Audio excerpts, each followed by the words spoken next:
এই যে সকল সংস্কৃতিকে এক জায়গায় আনার, সংস্কৃতির সব ধারাকে, এটা আমি মনে করি যে 30 বছর আগে হওয়ার কথা ছিল, অ্যাজ আই সেড, বাট আমরা এখন করবার চেষ্টা করছি এবং আমরা বিশ্বাস করি এবারের শোভাযাত্রা যেটা চারুকলা থেকে বের হবে সেখানে আপনারা সত্যিকার অর্থে নতুন জিনিস দেখবেন, মানে ভিজুয়ালি আপনাদের চোখেই পরিবর্তন দেখতে পাবেন অনেক। সেটা এখন আমরা ডিটেল না বলছি, ইটস এ টিজার। যারা অংশগ্রহণ করবেন তারা প্রত্যেকে নিজেরাই নিজেদের চোখে দেখতে পাবেন যে পরিবর্তনগুলো কীভাবে ঘটছে। তবে আসলেই নতুন কিছু দেখবেন, নতুন রং দেখবেন, নতুন গন্ধ পাবেন। একাডেমিতে একটা রক কনসার্ট হচ্ছে যেখানে Chakma band, Garo band, Marma band, Bangla band, এরা সবাই মিলে পারফর্ম করবে।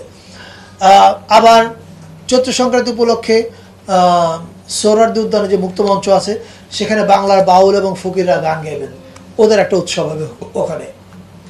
এছাড়া 14 তারিখে সংসদ ভবনের সামনে একটা সাংস্কৃতিক অনুষ্ঠান এবং ড্রোন শোর আয়োজন করা হবে। ড্রোন শো হচ্ছে চাইনিজ এমবেসির সহযোগিতায়, তারা আমাদেরকে এই সাপোর্টটা দিচ্ছে।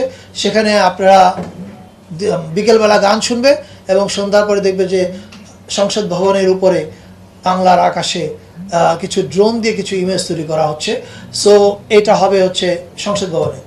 এছাড়া সুরের ধারার কথা আপনারা জানতেন যে তারা লালমাটি এবং চিনমতি সম্মেলন কেন্দ্র করতো, কিন্তু এবার তারা করবে হচ্ছে ধানমন্ডি 8 নম্বরের যে রবীন্দ্র সরোবর এবং এর পার্শ্ববর্তী এরিয়াগুলো যে আছে সেখানে তাদের গানের অনুষ্ঠানও হবে এবং মেলার মতো আয়োজনও সেই জিনিসগুলো হবে।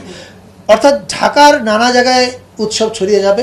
এছাড়া সারা দেশে আপনারা যেরকম শুনলেন যে প্রত্যেকটা জেলায় এবং প্রত্যেকটা উপজেলায় আমাদের সচিব মহোদয় বলেছে, আমি আবার রিপিট করছি, এর আগে যে সংস্কৃতি মন্ত্রণালয় থেকে যে বরাদ্দ দেওয়া হতো আমরা সেই বরাদ্দকে এবার দ্বিগুণ করেছি প্রত্যেক জেলার জন্য এবং প্রত্যেক উপজেলার জন্য।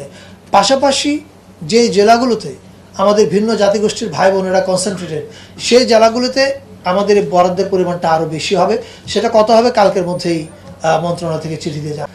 But better late than never.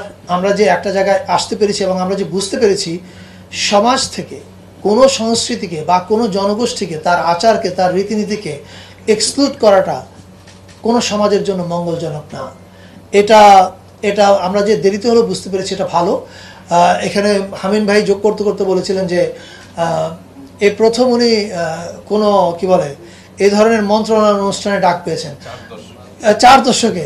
আপনি ভাবেন বাংলাদেশে রক মিউজিকের ইনফ্লুয়েন্স এবং ভূমিকা, এটা চিন্তা করেন এবং এবার ভাবেন যে কখনো কোন এই ধরনের আয়োজনে এই মানুষদেরকে ডাকা হয়নি, কারণ তাদেরকে আমরা ভেবেছিলাম অপসংস্কৃতি।